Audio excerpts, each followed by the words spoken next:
کاشانۂ بصیرت ایک ایسا یوٹیوب چینل جس پر ہر قسم کی دینی کتب بالخصوص محروم بصارت افراد کے لیے آڈیو اور ویڈیو فارمیٹ میں دستیاب ہیں اور بالعموم تمام مسلمان برادران و خواہران کے لیے دستیاب ہیں۔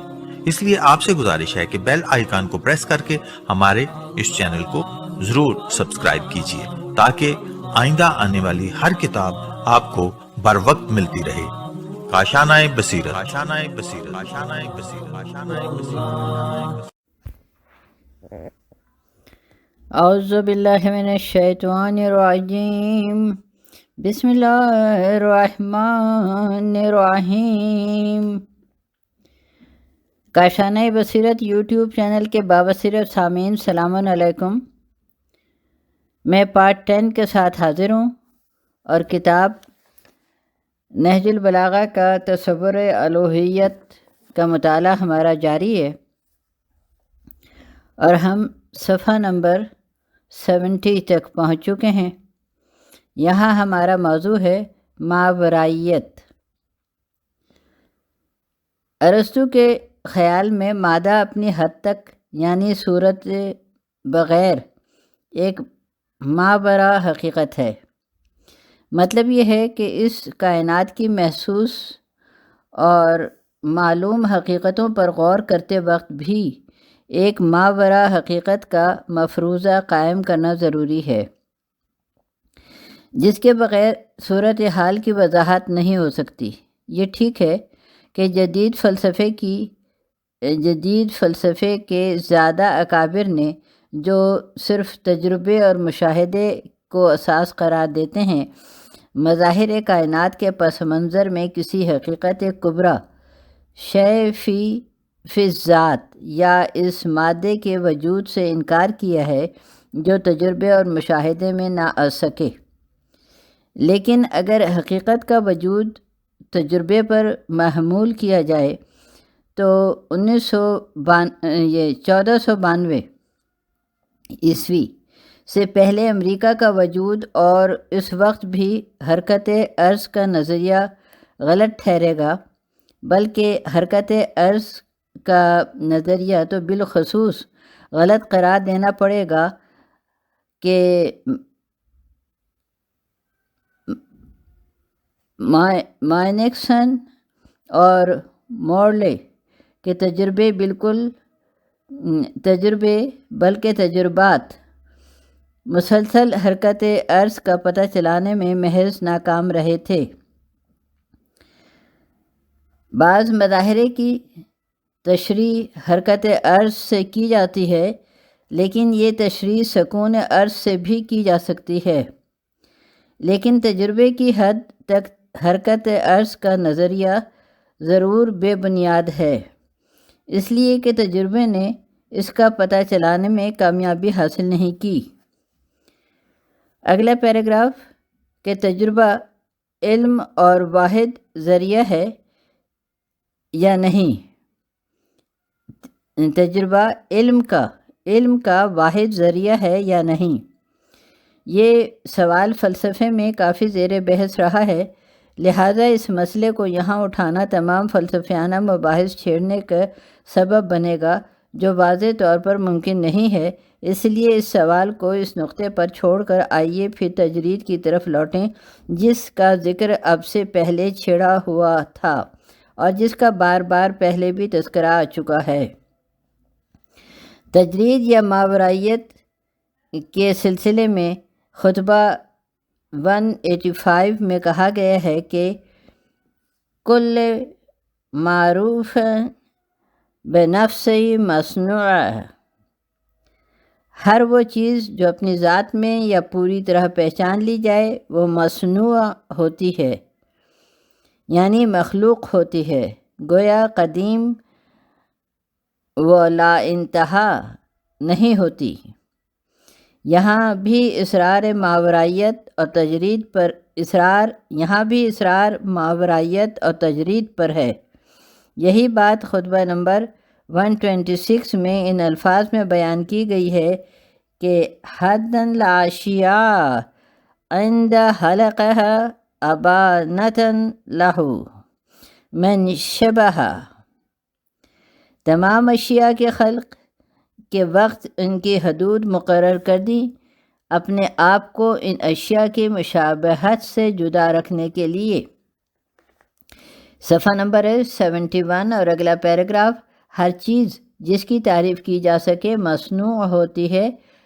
بڑا دلچسپ انداز بیان ہے. اس انداز بیان کے ذریعے یہ حقیقت پھر بیان کی گئی ہے کہ جہاں بھی تعین کا سوال پیدا ہوگا مخلوقیت پیدا ہو جائے گی. تعریف میں حدود کا سوال ہمیشہ سامنے آتا ہے. تعریف کی ہی نہیں جا سکتی اگر شے کے حدود متعین نہ ہوں. تعریف کا مطلب یہ ہے کہ آپ کسی اکائی کو باقی کائنات سے کاٹ کر اپنی توجہ کا مرکز بنانا چاہتے ہیں تو وہ چیز جس کی تعریف کی جاتی ہے متمز ہو جاتی ہے. گوہر وہ چیز جس کی تعریف کی جا سکے محدود ہوتی ہے. اگلا پیراگراف. نتیجہ اس بحث کا یہ ہے کہ خدا یہ انورٹڈ کاماز میں کی تعریف کی ہی نہیں جا سکتی. رہی اشیاء کی حد بندی کی بات سو ظاہر ہے کہ کوئی شے حدود میں آئے بغیر وجود خارجی میں نہیں آ سکتی اور دو اشیاء متمز نہ ہوں تو دو نہ ہوں گی ایک ہوں گی. مطلب کہنے کا یہ کہ اشیاء مخلوق ہوتے ہی محدود کے دائرے میں آ جاتی ہیں اور خدا کی ہستی سے متمز ہو جاتی ہیں. لیکن رکیے، یہاں پھر گڑبڑ پیدا ہو جانے کا خطرہ ہے. خدا کی ہستی سے متمز ہو جاتی ہیں کہ جملے سے خدا اور ماورا کی دوئی کا سوال پھر پیدا ہو جاتا ہے جو نہج البلاغہ کے تصور الوہیت کی ضد ہے. لیکن انسانوں کی بدقسمتی یہ ہے کہ وہ اظہار مدعا متعین انداز میں کرنے پر مجبور ہیں اور اس لیے جب بھی بات ادا ہوتی ہے تو تعین آ جاتا ہے اور نتیجے میں دوئی پیدا ہو جاتی ہے. اگلا پیراگراف ہے. ان دو جملوں میں صورتحال کی وضاحت اس طرح آتی ہے کہ لا تنالہ الاوہام فتقدرہ ولا تتوہم الفتن تفسرہ. اوہام اسے پا نہیں سکتے اور اس کو پا نہیں سکتے کہ اس کو ناپ سکیں. ناعقول اس کو وہم کے ذریعے تصور میں لا سکتی ہیں. یہ اس کا ترجمہ انورٹڈ کاماز میں. اور یوں سارا زور اس بات پر دیا جاتا رہا ہے یوں سارا زور جس بات پر دیا جاتا رہا ہے وہ یہ ہے کہ انسان کی ابلاغی مجبوریوں کی بنا پر بلکہ ابلاغی کیوں خود ذہنی اور تصوراتی مجبوریوں کی بنا پر جب لفظ خدا یا حقیقت کبریٰ ادا کیا جاتا ہے تو تعین کی کیفیت پیدا ہو جاتی ہے جو حقیقت کبریٰ کے اس نقطۂ نظر کی نفی ہے جو نہج البلاغہ پیش کرنا چاہتی ہے. اس لیے بار بار خدا کے ذکر میں اس لا انتہائیت اور عدم تعین پر زور دیا گیا ہے جس کے بغیر تصور الوہیت بے معنی ہو کر رہ جاتا ہے. صفحہ نمبر 72. اسی خطبہ توحید میں جو میرے مجموعے میں 185 نمبر کا ہے یہ جملے آتے ہیں اور یہ جملے ہیں سبق القات کنہ والعدم وجودہ ولا ابتداء ازلہ. اس کی ہستی زمان سے پہلے وجود عدم سے پہلے اور اس کا ازل ابتدا سے پہلے ہے. اگلا پیراگراف ہے کہ یہاں یہ بات قابل غور ہے کہ زمان کی اصطلاح کے بجائے اوقات کا لفظ استعمال کیا گیا ہے اس لیے کہ زمان کی اصطلاح 3 صدی ہجری میں جب ارسطو کے مجموعے کا دوبارہ ترجمہ کیا گیا رائج ہوئی ہے اور ایک لفظ زمان پر کیا موقوف منطق کی وہ تمام مروجہ اصطلاحات جو آغاز عہد عباسیہ میں رائج ہوئیں نہج البلاغہ کے تصور الوہیت سے متعلق خطبات میں نظر نہیں آتیں، اس لیے ان خطبات میں یکساں مفاہیم کو مختلف الفاظ سے ادا کیا گیا ہے۔ اگلا پیراگراف ہے یہ جملہ کہ اس کا وجود عدم سے پہلے ہے، اس ایک دلچسپ صورتحال کی نمائندگی کرتا ہے۔ وجود باری کا عدم سے پہلے ہونا یہ بتاتا ہے کہ عدم مخلوق ہے، قدیم نہیں ہے، یعنی قدیم نہیں ہے، میں نے غلط لفظ استعمال کیا، مخلوق نہیں حادث کہیے، یعنی یوں کہیے کہ عدم حادث ہے، یعنی جو کچھ ہے وہ وجود ہے۔ اگلا پیراگراف ہے افلاطون کی رائے یہ تھی کہ یہ کائنات وجود اور عدم سے مل کر بنی ہے۔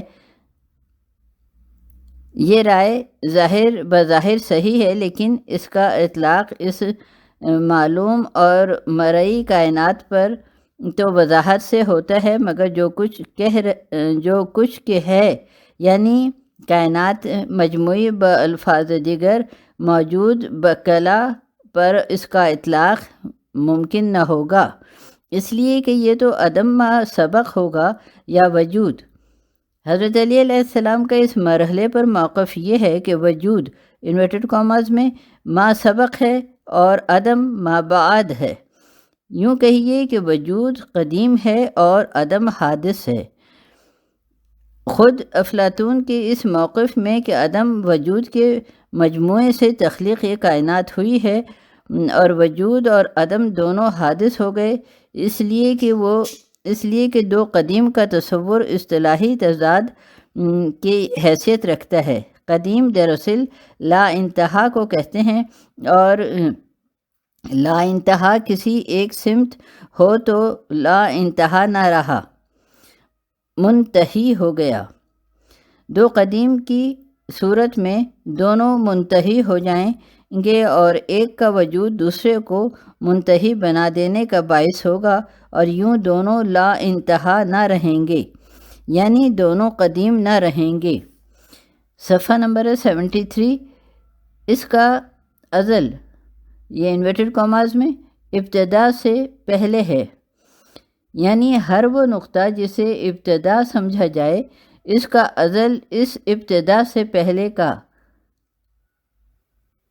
اس کا ازل اس ابتدا سے پہلے ہوگا۔ یہاں پھر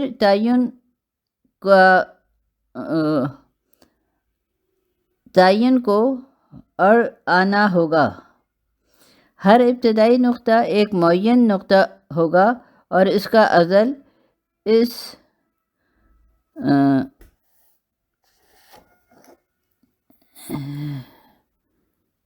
متعین نقطے سے پہلے ہوگا۔ یہ متعین جو ہے یہ مس پرنٹ ہے یہاں پہ، اس کو جی۔ اگلا پیراگراف ہے کہ میں نے اپنی کتاب تاریخ اور کائنات میرا نظریہ میں یہ خیال پیش کیا ہے کہ یہ مرئی کائنات اربوں سال پہلے کسی ایک دھماکے کے نتیجے میں وجود میں آئی ہے، اور اب سائنسدان حضرات کی بڑی تعداد اس بگ بینگ یعنی بڑے دھماکے کے نظریے کی حمایت میں آ گئی ہے، اور آج کل یعنی مارچ 77 عیسوی اس نظریے کو مقبولیت کافی بڑے دائرے میں پھیل گئی ہے۔ اگلا پیراگراف ہے مذکورہ نظریے کی روشنی میں اس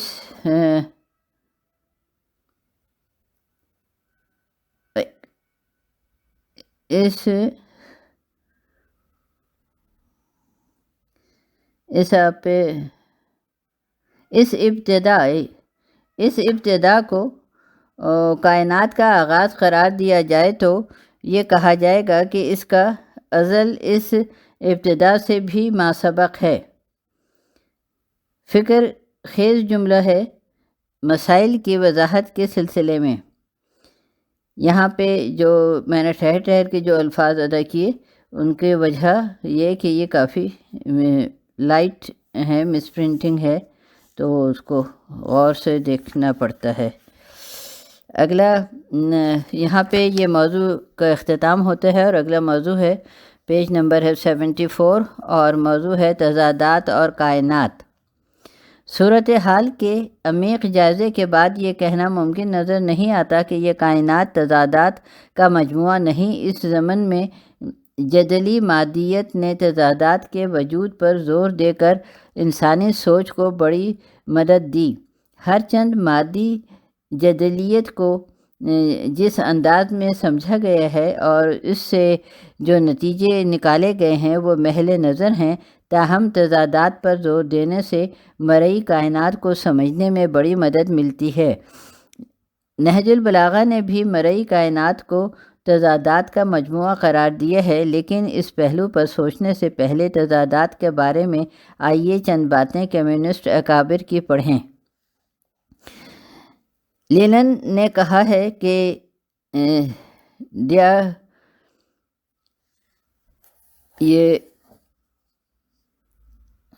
ڈیالیکٹک اپنے دقیق مفہوم میں یہ ہے کہ اشیاء کے جوہر میں تناقض کا وجود تسلیم کیا جائے۔ اگلا پیراگراف ہے، ماؤ زے تنگ کا کہنا ہے کہ اشیاء میں قانون تناقض کے وجود کا مطلب یہ ہے کہ ازداد کی وحدت کو مانا جائے۔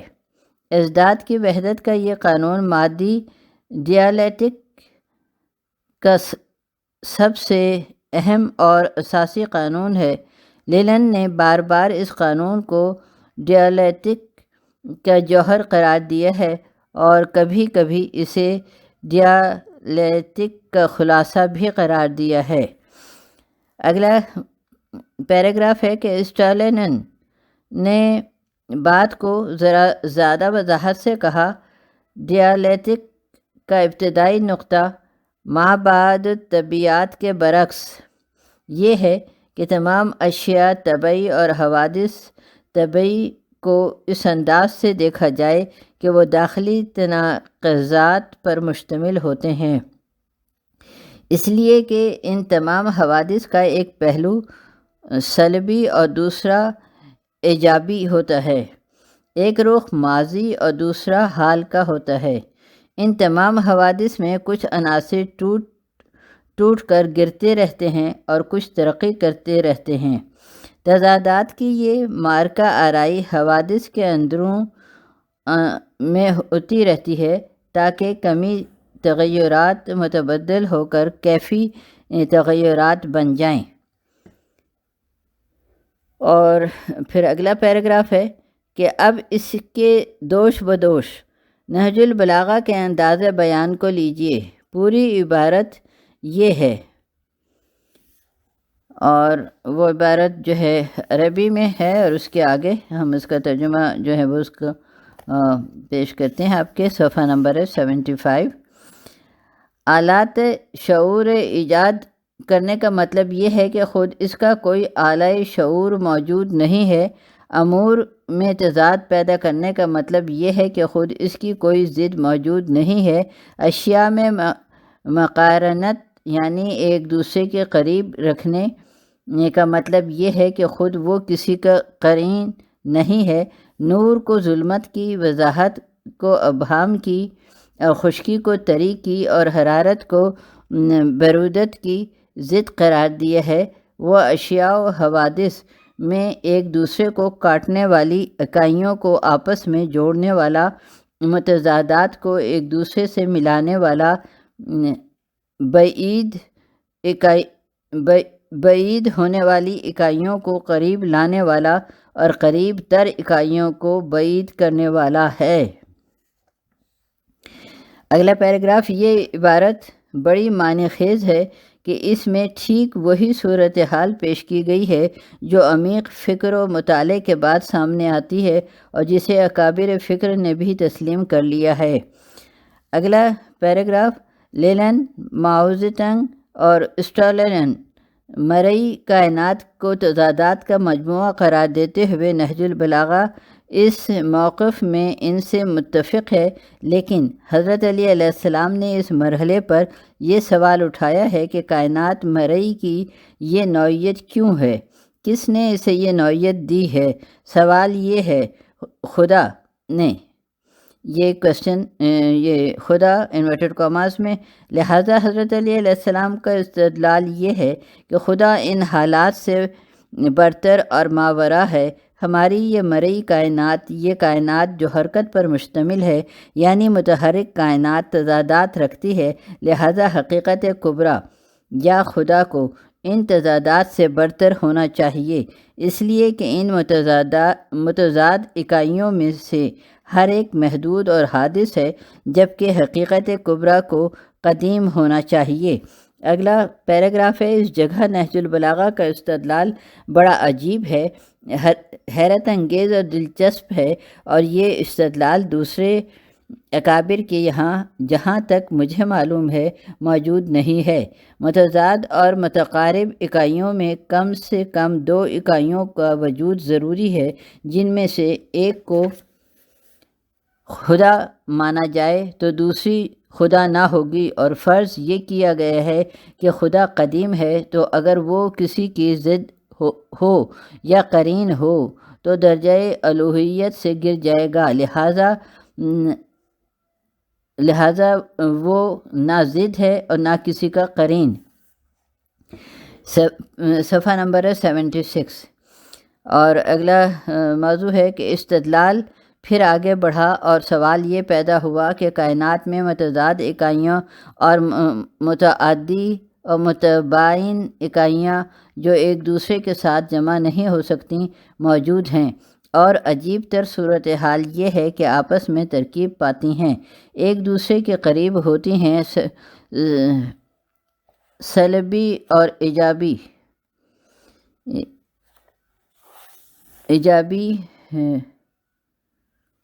برقی ترکیب پا کر ایٹم کو وجود میں لاتے ہیں۔ تو یہ متضادات، متعدیات اور متباینات کا امتزاج کیسے ممکن ہوا؟ ایک حیرت انگیز صورتحال ہے۔ نہج البلاغہ کا جواب یہ ہے کہ یہ ناقابل فہم صورتحال ایک ایسی ہستی نے پیدا کی ہے جو ان تضادات وغیرہ سے بالاتر ہے۔ اس استدلال سے یہ بات بھی ظاہر کی گئی ہے کہ اس ظاہر بظاہر ناقابل فہم صورتحال کو عملی جامہ پہنانے کے لیے ایک قادر کل ہستی کی ضرورت ہے جو خدا ہے۔ اس استدلال کا دوسرا رخ یہ ہے کہ وہ بعید تر اکائیوں کا مقرب اور قریب تر اکائیوں میں بعد پیدا کرنے والا ہے۔ اسی آخر الذکر صورتحال کی وضاحت سائنس اور فلسفہ حرکت اور قوت سے کرتے ہیں، لیکن متضاد اکائیوں میں ترکیب اور تالیف کی وضاحت حرکت اور سکون سے کرنے کی بظاہر کوئی صورت نظر نہیں آتی، اور اس لیے اس استدلال میں جو ندرت اور جدت ہے اس کا بآسانی اندازہ لگایا جا سکتا ہے۔ پھر مثلاً اس ضمن میں یہ کہا جا سکتا ہے کہ ایٹم کے مرکز میں جو طاقت پوشیدہ ہے وہ مرکزے کے ٹوٹ جانے سے پیدا ہوتی ہے۔ یہ بھیانک طاقت ہے جو ظاہر بظاہر اس کائنات کا سب سے بڑا قوتی نقطہ ہے۔ اس طاقت کا مرکزے میں پرسکون رہنا ایک حیرت انگیز صورتحال ہے جو انسانی فکر کو تعجب اور تحیر میں ڈال دیتی ہے۔ یہاں پہ اس موضوع کا اختتام ہوتا ہے، اور ہم یہیں اس آڈیو کو بھی ہم یہیں اختتام کرتے ہیں تاکہ اگلے موضوع کو بہتر انداز میں آغاز کر سکیں۔ اللہ حافظ۔